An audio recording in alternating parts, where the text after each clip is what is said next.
Alright, let's dive into this whole Max Verstappen versus Toto Wolff debate about the 2026 F1 regulations. And honestly, this is one of those situations where you've got to step back and look at the bigger picture, because it's not just about what's happening on the track, it's about the future of the sport, the fans, and the drivers' perspectives. So, let's break it down.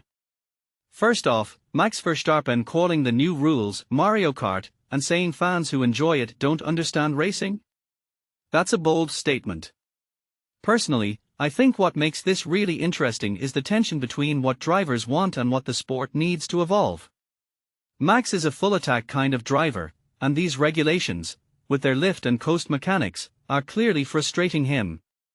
But here's the thing, Formula One isn't just about the drivers, it's about the fans, the spectacle, and the business of it all. What many people don't realize is that the sport has to balance purity with entertainment, and that's a tightrope walk. Now, Toto Wolff's response is fascinating. He acknowledges that the regulations aren't perfect, especially for qualifying laps, but he points out that the racing itself has been more entertaining. And the data backs him up, fans are loving it.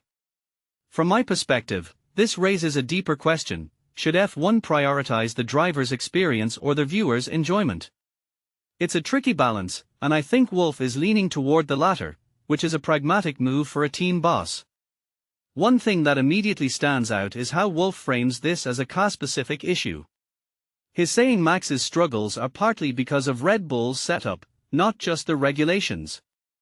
That's a smart way to deflect criticism while also acknowledging that there's room for improvement.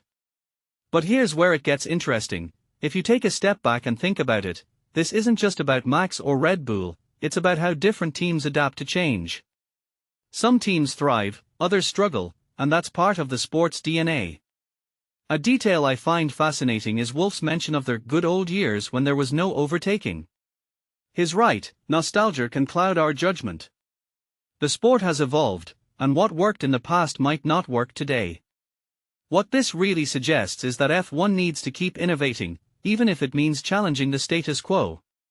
And let's be honest, innovation often comes with growing pains. In my opinion, the lift and coast issue is a symptom of a larger trend in F1, the push for efficiency and sustainability. The 2026 regulations are part of that shift, and drivers like Max, who thrive on raw speed, are going to feel the pinch. But is that a bad thing? Not necessarily. The sport has to adapt to the times, and if that means sacrificing some of their purity of racing, so be it. What matters is whether the fans are engaged, and by all accounts, they are. What many people don't realize is that this debate isn't new. F1 has always been a battleground between tradition and progress. From ground effect cars to hybrid engines, every era has had its critics. But the sport has survived, and thrived, because it's willing to evolve. Personally, I think this is just another chapter in that story. If you take a step back and think about it, Max's frustration is understandable. He's a racer at heart, and these regulations are forcing him to rethink his approach. But is that such a bad thing?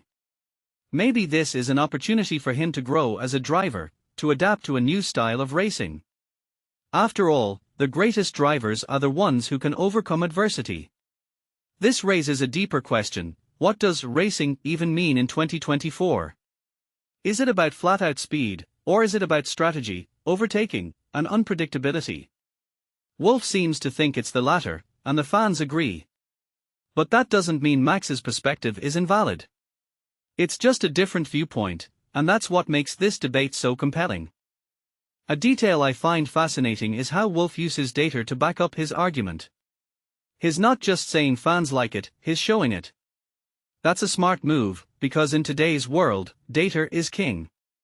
But it also highlights a broader trend: F1 is becoming more data-driven, both on and off the track. That's something to keep an eye on. What this really suggests is that F1 is at a crossroads. The sport has to decide what it wants to be, a purist's dream or a global entertainment juggernaut. Personally, I think it can be both, but it's going to take compromise. And that's where this debate gets really interesting, because compromise isn't easy, especially when you've got strong personalities like Max and Wolff involved. In the end, I think this whole situation is a reminder that F1 is more than just a sport, it's a living, breathing entity that's constantly evolving. Max's frustration, Wolff's pragmatism, the fans' enthusiasm, it's all part of the story. And that's what makes it so fascinating. So, where do we go from here? Honestly, I don't know. But one thing's for sure, this debate is far from over, and I can't wait to see how it unfolds.